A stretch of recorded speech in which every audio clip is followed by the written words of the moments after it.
C'est la deuxième partie de la vidéo. Bien-aimés, nous continuons sur notre thème. Pourquoi est-ce que l'Église a perdu sa puissance? Pourquoi? C'est à cause de toutes ces saletés, à cause de toutes ces magouilles, à cause de toutes ces impuretés. Oui, bien-aimés dans le Seigneur, des pasteurs sont hypocrites, des pasteurs sont méchants. On les trouve même dans les partous. On trouve des pasteurs homosexuels. On trouve des femmes de pasteurs lesbiennes. On trouve des responsables de la chorale lesbiennes homosexuelles. On trouve certains chrétiens plongés dans des choses les plus horribles, les contes et les actes contre nature. Et comment est-ce que vous voulez que l'Église prospère? Comment est-ce que vous voulez que l'Église soit puissante? Quand dans l'Église, on trouve les choses les plus répugnantes qu'on ne trouve même pas en enfer. Les responsables d'église, les conducteurs d'église, les femmes conducteurs d'église, des femmes pasteurs, des femmes prophètes, dans des histoires terribles, des actes contre nature, des impuretés, des horribles, des choses terribles. Des femmes qui partent avec les femmes, les hommes qui partent avec les hommes. D'autres se trouvent dans des chambres d'hôtel pour faire des partous, mais qui viennent à l'église le dimanche commencer à imposer les mains aux chrétiens, commencer à imposer les mains aux fidèles pour leur transmettre l'impudicité, pour leur transmettre une vie d'adultère, pour leur transmettre les démons de l'homosexualité, pour leur transmettre les démons du lesbianisme, pour leur transmettre les démons des actes contre nature, pour leur transmettre les démons de la cupidité, pour transmettre au peuple de Dieu les démons de l'hypocrisie. C'est pourquoi j'ai toujours dit à mes enfants dans l'église, n'acceptez pas que n'importe qui vous impose les mains. L'imposition des mains est dangereux. L'imposition des mains est très dangereux. Faites attention. Faites très attention. L'imposition des mains est très dangereux. Vous voyez des hommes de Dieu, des conducteurs, des femmes pasteurs, des épouses de pasteurs, dans des choses les plus horribles. Un leader qui se retrouve dans des choses les plus abominables. Et quand les chrétiens commencent à partir de l'église, il appelle ça manque de respect. Ce n'est pas un manque de respect, parce que ces gars-là, ils sécurisent leur vie. Ils ont vu de mauvaises choses, ils préfèrent partir. Et vous allez voir, ce sont ces gens qui sont des plus grands donneurs de leçons. Ils sont des plus grands donneurs de quoi? De leçons. Des pasteurs magiciens. Tu entres dans une église, tu trouves des symboles. Des symboles. Ça sert à quoi dedans? C'est vrai, c'est vrai qu'il y a des chevalières qui sont des simples chevalières, oui. Mais ceux qui ont fait le pacte avec le diable, ils ont porté des chevalières magnétisées.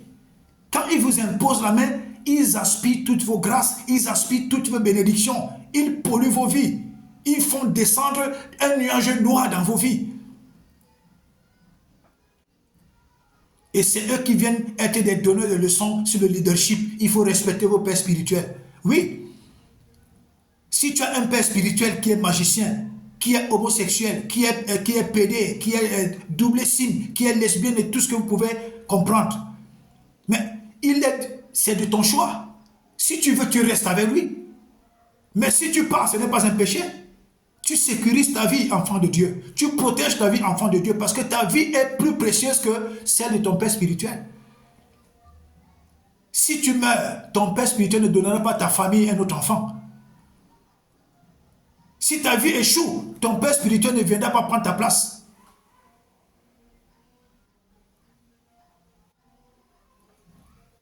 Vous voyez, les pères spirituels sont des magiciens.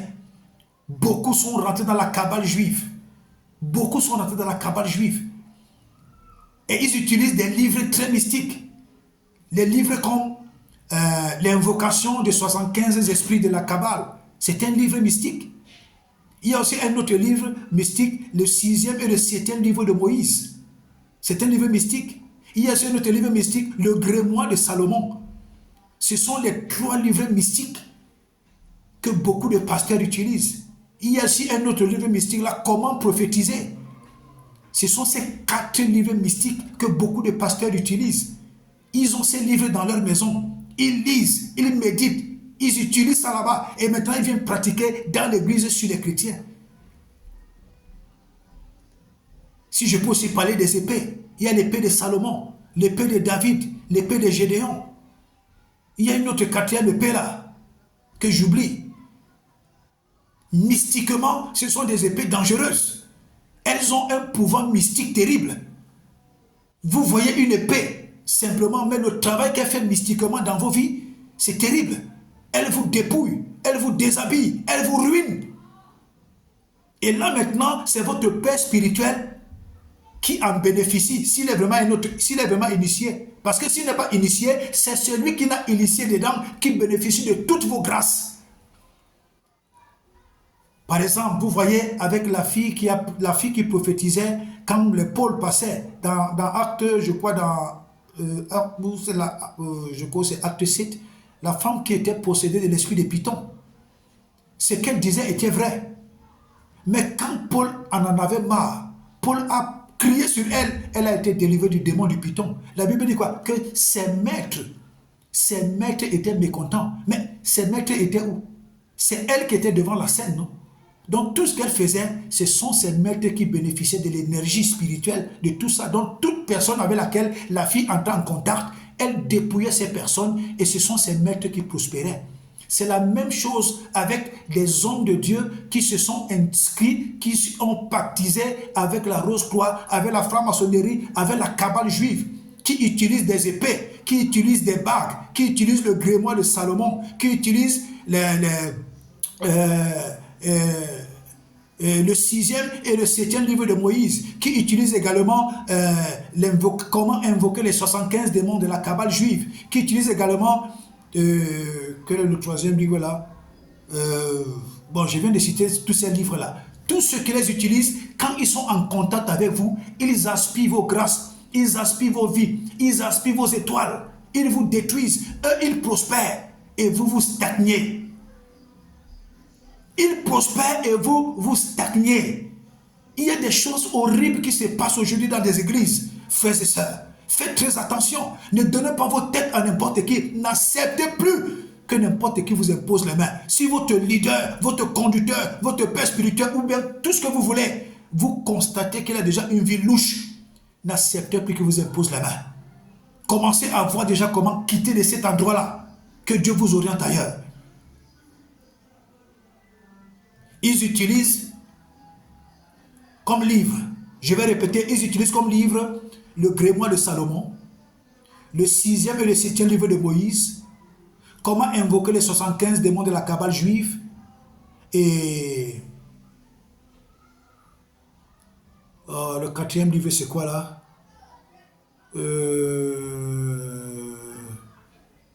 Bon, il y a le grimoire de Salomon, oui. Il y a le 6e, le 7e livre de Moïse, oui. Il y a comment invoquer les 75 démons de la cabale juive, oui. Il y a un autre livre là, il y a un 4e livre là. Voilà, comment l'art de prophétiser. Ce sont ces 4 livres là. Faites très attention. L'église est devenue dangereuse. L'église est devenue dangereuse. C'est le lieu où on trouve le plus grand nombre de méchants, de mauvais, de bandits, de voleurs, de malhonnêteté. Le diable a déjà trouvé un siège dans l'église. Il y a beaucoup de pasteurs qui ont baptisé, qui sont des amis des rosicruciens, qui sont des amis des francs-maçons. Comment votre pasteur peut être l'ami d'un franc-maçon? Comment votre pasteur peut être l'ami d'un rosicrucien? Comment votre prophète peut être l'ami d'un franc-maçon, l'ami d'un rosicrucien? Comment? Ça doit commencer à attirer votre attention. Quand votre pasteur, votre conducteur, votre leader commence à se trouver à des endroits bizarres, avec des personnes bizarres, bien-aimés, comprenez que vos vies sont déjà en danger. Comprenez que vos vies sont en danger. Aujourd'hui, on trouve beaucoup plus de pauvreté dans l'église. Tu donnes tes dîmes, tu donnes tes offrandes, tu ne vois rien. Et quand un semblant de bénédiction arrive dans la vie de quelqu'un, on fait une grande publicité comme si c'était quelque chose d'étonnant. Non. Faisons très attention. Faisons très attention.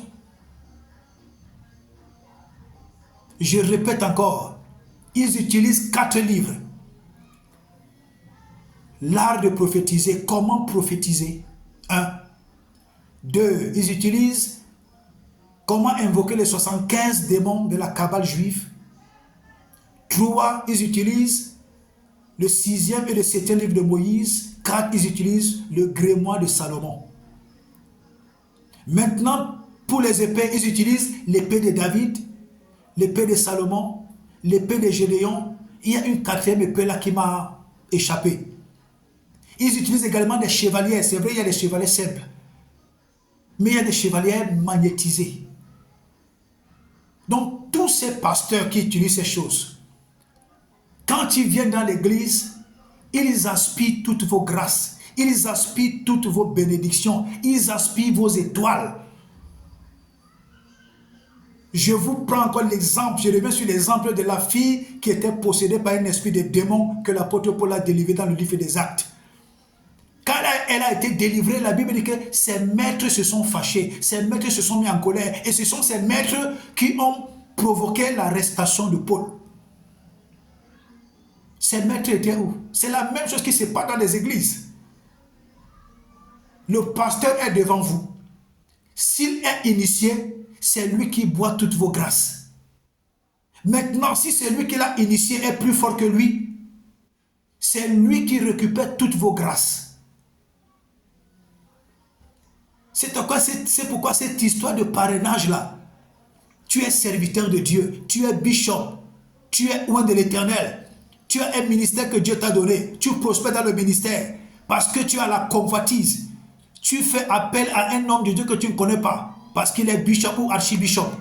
Il vient t'imposer des choses que tu ne connais pas. Il vient t'imposer des choses que tu ne maîtrises pas. Il vient te faire entrer dans des choses que tu ne maîtrises ni le devant ni le derrière. Et te voilà entrer avec les 2 mains, les 2 pieds dans des choses compliquées. Oui, bien-aimés dans le Seigneur. Voilà les choses qui ont tué la puissance dans l'église. Mais Dieu se réserve toujours une petite minorité. Dieu se réserve toujours une petite quantité pour garder le flambeau, pour garder la flamme. C'est pourquoi il y a toujours des vrais serviteurs de Dieu, des vrais pasteurs, des vrais prophètes, des vrais apôtres, des vrais évangélistes, des vrais docteurs. Il y a toujours des vrais serviteurs de Dieu. Mais ils sont peu. Alléluia. Ils sont peu. Bien-aimés dans le Seigneur. Oui, bien-aimés dans le Seigneur. Quand vous voyez, on arrête un serviteur de Dieu. N'allez pas voir loin. Il y a des hommes de Dieu qui sont complices. Des hommes de Dieu sont complices. À moins qu'il ait tué, à moins qu'on l'attrape avec la drogue, oui. À moins qu'il a violé, à moins qu'il a commis quelque chose, oui. Mais il est dans son travail, dans ses fonctions. Il prêche, il prophétise. On vient l'arrêter. La main des hommes de Dieu est derrière. Si vous voyez un pays dans le monde où on arrête des pasteurs, on les jette en prison sans état d'âme, c'est un pays maudit. C'est-à-dire l'autorité qui est dans ce pays-là, c'est une autorité maudite. Et elle conduit le pays dans la malédiction. Si elle ne se répand pas très vite, Dieu va mettre fin à son mandat d'une manière brutale.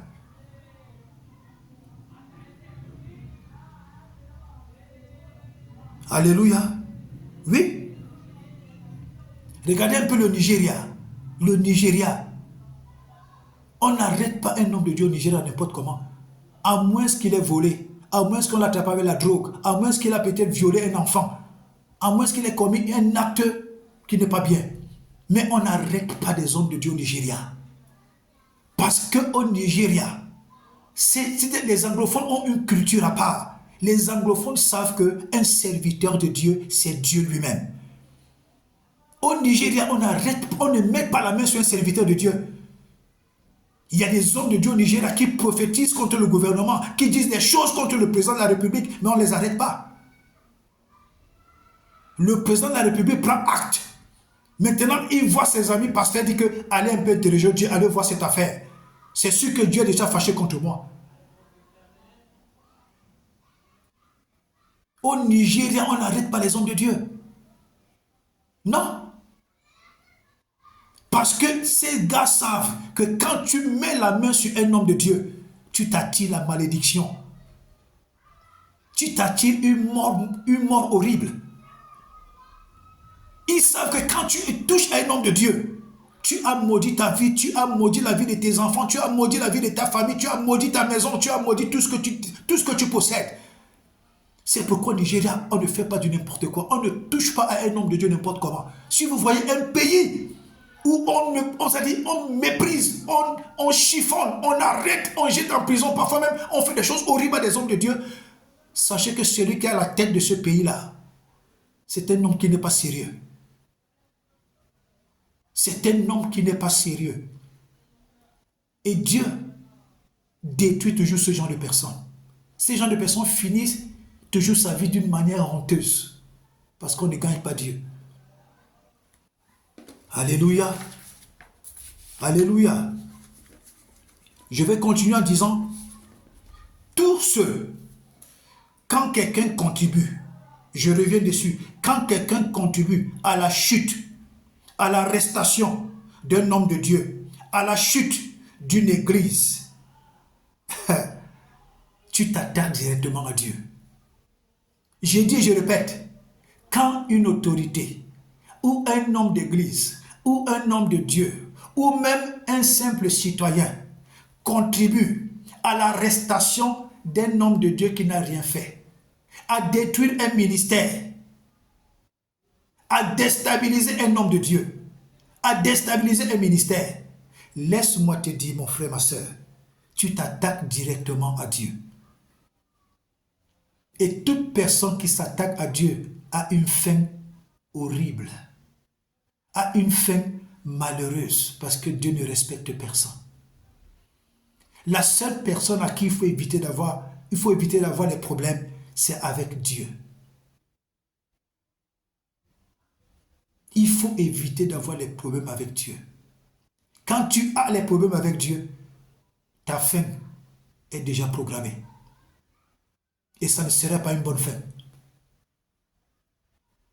Quelle qu'en soit l'autorité, quel qu'en soit ce pasteur, quel qu'en soit ce bishop, quel qu'en soit ce citoyen, qui que tu sois, si tu t'attaques déjà aux intérêts de Dieu, tu t'attaques à la vie d'un homme de Dieu, tu t'attaques à déstabiliser un ministère, tu contribues à détruire l'église, tu contribues à détruire la vie d'un homme de Dieu, laisse-moi te dire que tu as fait alliance avec la mort, et la mort la plus honteuse. Tu vas mal finir. Tu vas mal finir. Parce que tu récoltes ce que tu as semé. Tu récoltes ce que tu as semé. Dieu s'est fâché contre Akab. La Bible dit que Akab s'est repenti. Même Dieu a dit à son prophète que tu as vu comment Akab s'est repenti. Moi-même, je suis content. Tu as vu comment Akab s'est repenti? Moi-même, je suis content. Mais, qu'est-ce qui s'est passé après? Dieu est resté sur sa position. Dieu est resté sur sa sentence. Tuer Akab. Akab s'est repenti. Akab a demandé pardon, Dieu était content. Mais Dieu l'a tué. Mais Dieu l'a tué. Mais Dieu l'a tué. Il faut faire très attention de s'attaquer aux intérêts de Dieu. Faites très attention de s'attaquer aux intérêts de Dieu. À cause de vous, aujourd'hui, l'Église a perdu sa puissance. À cause de vous, l'Église a perdu son autorité. À cause de vous, l'Église est chiffonnée. À cause de vous, l'Église est méprisée. À cause de vous, les hommes de Dieu ne sont pas respectés. À cause de vous, même les vrais hommes de Dieu sont arrêtés, jetés en prison. Arrêtés et passés certainement à des tortures inimaginables. Tu crois que quand tu le fais, toi-même tu es en sécurité? Tu n'es pas en sécurité. Parce que Belsassar, le fils de Nebuchadnezzar, il a cru qu'il pouvait s'amuser n'importe comment avec les ustensiles de la maison de Dieu. Dieu est arrivé comme ça, Dieu a écrit sa sentence sur le mur. C'était sa fin. Tout enfant de Dieu est un ustensile de Dieu. Tout vrai serviteur est un ustensile de Dieu. Toute vraie église est un ustensile de Dieu. Quiconque s'attaque à cela, il s'attaque à Dieu. Et quand Dieu viendra te donner la sentence de ta fin, tu ne sauras pas à quel moment il va venir. C'est dangereux de s'attaquer aux intérêts de Dieu.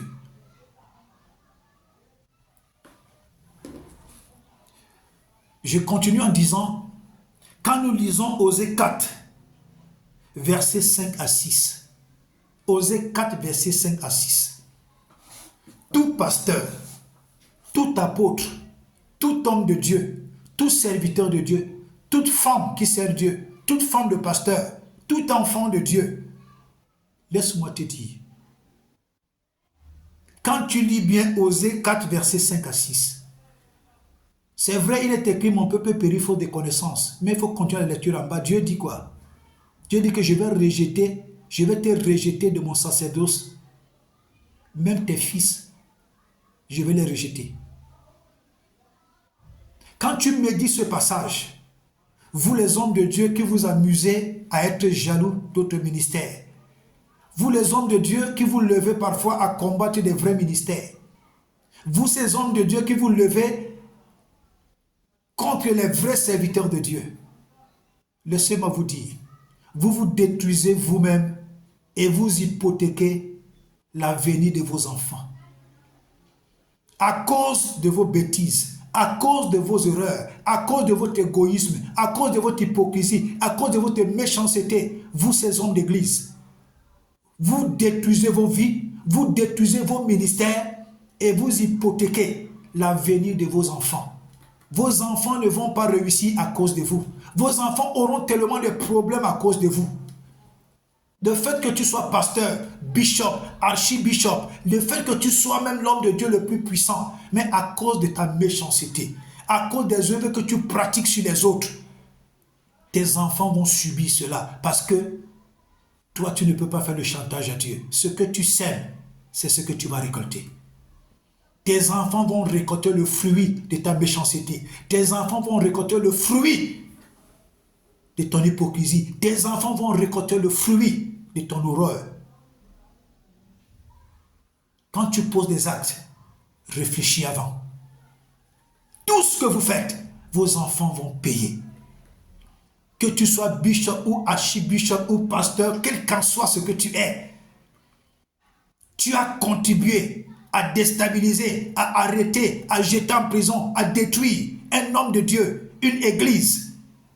Tu as détruit l'église de Dieu. Tu as détruit la famille d'un homme de Dieu. Tu as détruit la vie d'un homme de Dieu. Laisse-moi te dire que toi-même, tu t'es détruit toi-même. Tu as détruit tout ce que tes mains touchent. Tu as détruit le ministère dont tu as la responsabilité. Tu as détruit même la vie de tes propres enfants. Parce que tes enfants vont souffrir.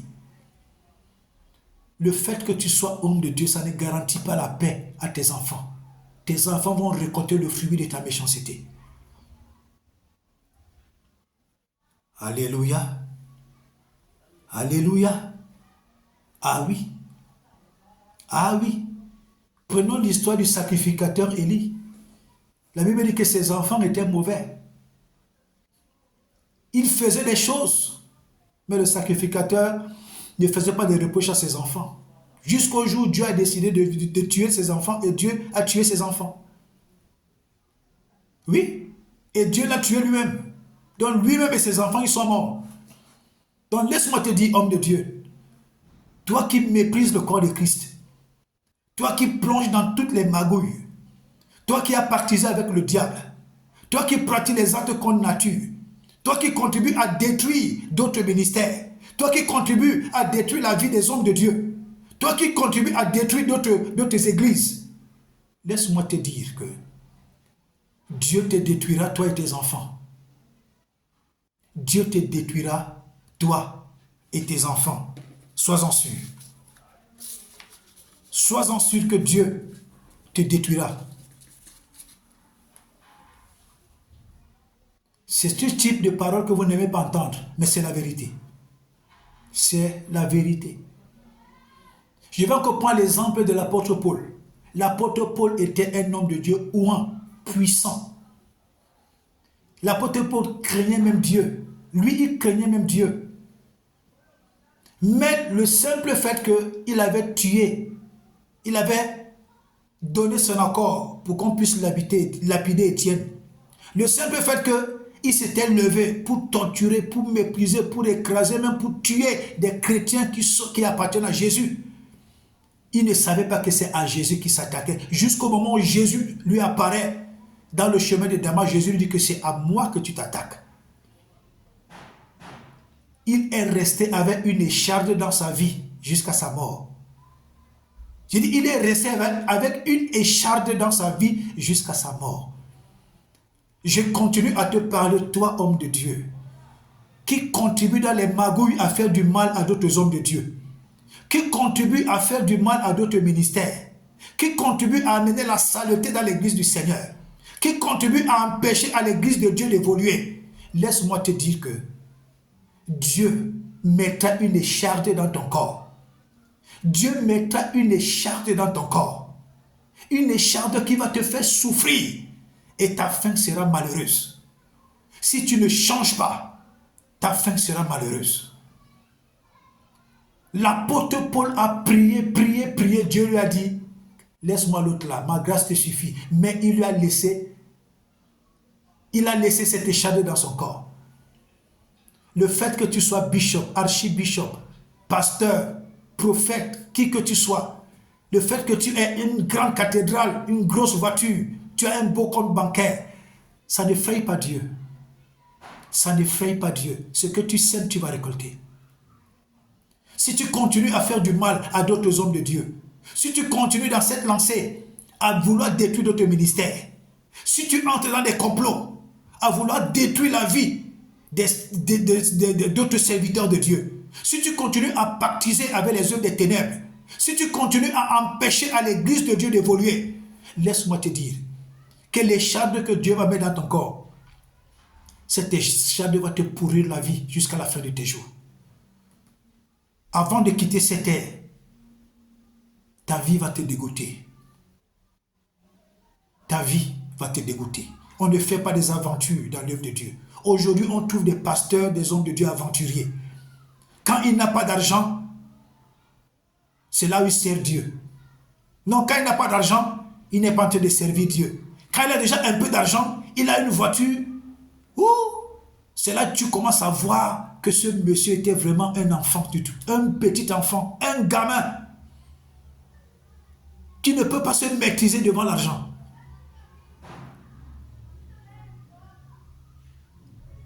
Les ministères de concurrence, l'œuvre de Dieu dans la concurrence, ce n'est pas l'œuvre de Dieu. Quand dans l'œuvre de Dieu, ça devient déjà une concurrence, ce n'est plus l'œuvre de Dieu. C'est vous voulez satisfaire votre orgueil personnel. Et vous vous mettez à insulter des pasteurs qui n'ont pas de grandes églises, des pasteurs qui ne s'habillent pas comme vous. Vous commencez à les insulter, qu'ils sont pauvres, qu'ils ont faim. Mais quel est ce langage? Un pasteur peut être mal habillé, un pasteur ne peut pas avoir une grande église, un pasteur peut dormir dans une situation de précarité. Mais ça ne voudrait pas dire que toi qui as une grande cathédrale, tu le dépasses. Les apparences ne prouvent pas que tu es un vrai homme de Dieu. Jamais. Jean-Baptiste, quand tu le regardais, il ne ressemblait à rien. Mais Jésus a dit que de tous ceux qui sont nés de femmes, il n'y a pas le plus grand que Jean-Baptiste. Un pasteur peut être pauvre. Un pasteur peut avoir une petite église. Un pasteur peut mal s'habiller. Un pasteur peut marcher à pied. Un pasteur peut dormir affamé. Mais toi, tu crois que tu le dépasses? Parce que tu roules en voiture? Parce que tu as une cathédrale? Parce que tu t'habilles bien? Tu le dépasses en quoi? Les apparences? Quel enfantillage! Des hommes de Dieu aigris, comme on dit dans mon pays. Des hommes de Dieu qui ne savaient pas qu'ils devaient toucher à l'argent. Des hommes de Dieu complexés par la vie. Dès qu'il a déjà un peu d'argent, c'est là où il croit qu'il est déjà en train de servir Dieu. Donc quand tu n'avais pas d'argent, tu ne servais pas Dieu. Quand tu as déjà l'argent, c'est là où ton Dieu devient grand.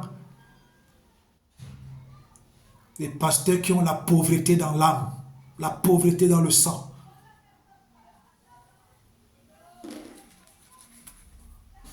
Alléluia. Alléluia. Je vais clôturer cette vidéo en disant: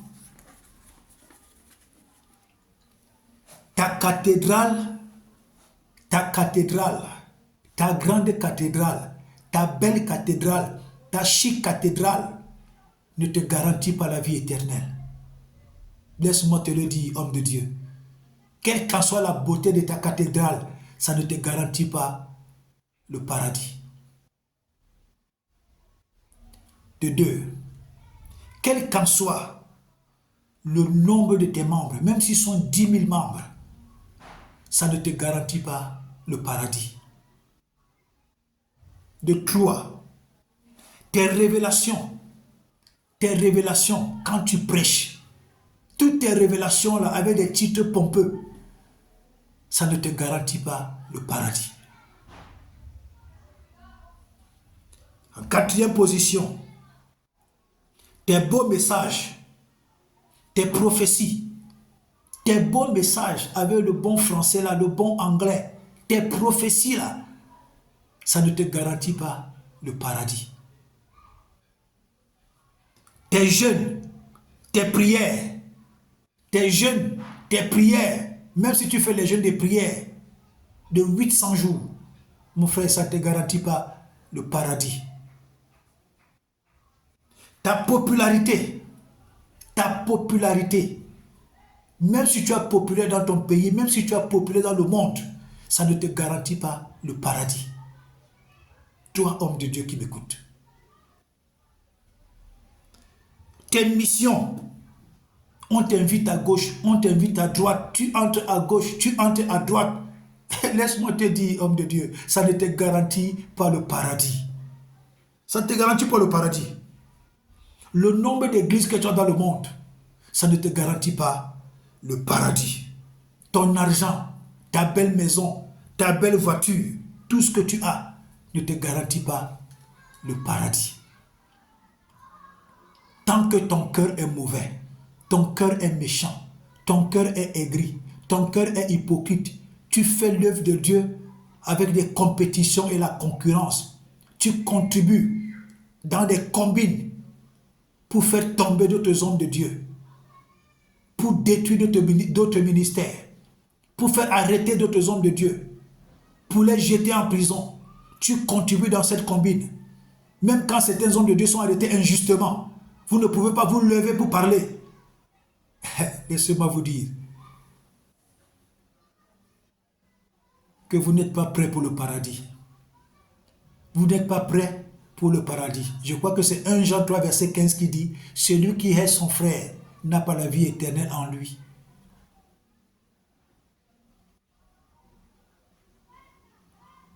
Toi-même, tu connais l'état de ton cœur. Vous faites des amitiés avec des gens pas vraiment indiqués. Des gens dangereux, des gens mauvais. Des gens, vous-même, vous savez qu'ils font du mal à l'église, mais ils sont vos amis. Vous croyez que Dieu ne voit pas ça? Dieu n'a pas d'amis. Dieu n'a pas d'amis. Le même Dieu qui a promis Canaan à Moïse, C'est le même Dieu qui a dit à Moïse, tu ne vas pas entrer à Canaan. Le même Dieu qui a dit à David, le serviteur selon mon cœur, c'est le même Dieu qui a envoyé l'épée de la malédiction dans la maison de David. Est-ce que vous m'écoutez? Dieu n'a pas d'amis. Vous vous êtes familiarisé aux choses de Dieu. Vous vous êtes familiarisé à l'église de Dieu. Vous vous êtes familiarisé aux choses sacrées. Vous vous êtes attiré des gros malheurs. Pourquoi l'église n'est plus puissante aujourd'hui? C'est à cause de ce type de pasteur comme vous. Ce type de pasteur, ce type de prophète, ce type d'apôtre, ce type de bishop, ce type d'archibishop. C'est à cause de ce genre d'homme de Dieu comme vous là. L'église n'est plus puissante aujourd'hui. À cause de vous, des serviteurs du diable se sont infiltrés presque dans tous les ministères aujourd'hui. Et dès qu'un homme de Dieu veut rester vrai, c'est ce genre de pasteur comme vous qui les combattez pour les détruire. On ne fait rien sans subir. On ne fait rien sans subir. Ce que vous faites, vous allez subir. Vos enfants vont subir. Vos familles vont subir. Vos familles vont subir. Dieu a dit à Abimelech, concernant la femme de Moïse, rends cet homme, sinon toi et tout ce que tu possèdes va mourir. Dieu ne plaisante pas avec ses intérêts. Dieu ne plaisante pas avec ses serviteurs. Dieu ne plaisante pas avec son œuvre. C'est au prix du sang de Jésus. Quelqu'un a souffert pour que l'église naisse. Vous allez porter le sang de Jésus sur vos têtes. Pas comme un sang de bénédiction, mais comme un sang de malédiction. Le sang de Jésus sur vos têtes sera un sang de malédiction pour votre condamnation.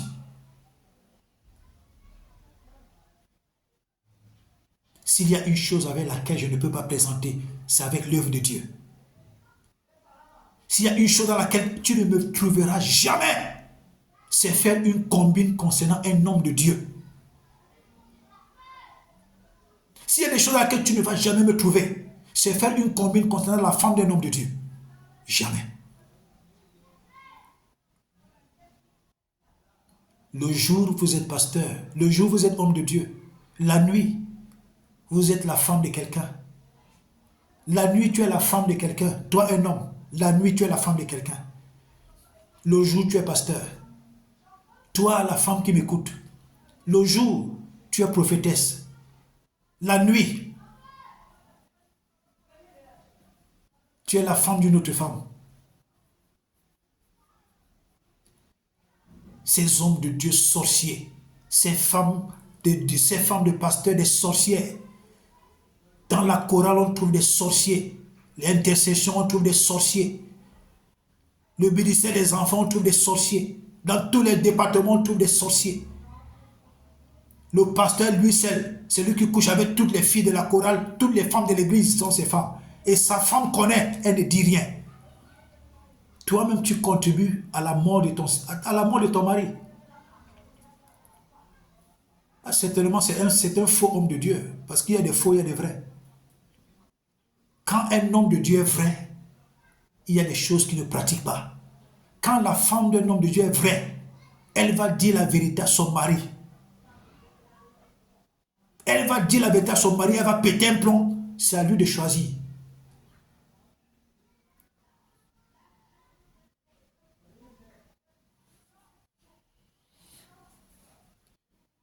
Dieu a frappé un homme de Dieu comme ça. Je crois que ça devait être soit au Gabon, soit en Guinée. Cet homme a souffert d'une maladie. Il a pourri. Les asticots sortaient de son corps. Parce que Dieu était fâché contre lui. Dieu l'a frappé. Vous dites aux chrétiens que Dieu ne frappe pas. Vous êtes des mauvais pasteurs. Vous dites aux chrétiens que l'Ancien Testament, on n'en a plus besoin, c'est la loi. Vous êtes des vampires. C'est l'Ancien Testament qui nous discipline dans la foi.